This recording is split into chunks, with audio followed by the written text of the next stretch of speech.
A day in the life of a small cafe owner. Have you ever wondered what it's like running a small cafe without a full team? Come spend the day with us.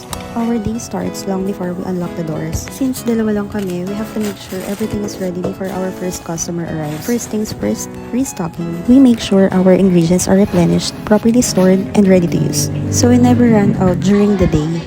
First order, sandwich overload. Isa to sa mga best-selling menu items namin. It's loaded with tonkatsu, special cream, cheese fillings, and packed with DLC. Yes, true love and care.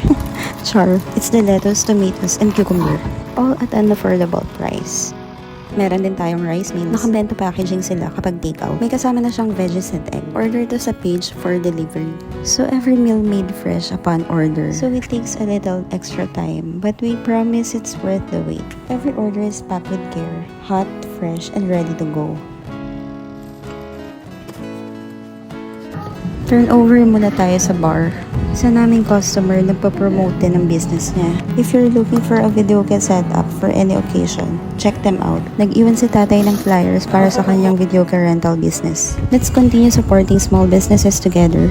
Running the cafe isn't always aesthetic. Gigising ka ng maaga, maglilinis, pagbubuhat ng mga mabibigat na supplies, walang katapusang hugasin, and wearing multiple hats every single day. But this little cafe is built with love, hard work, and a dream we're still chasing. So if ever you supported a small business like ours, thank you so much.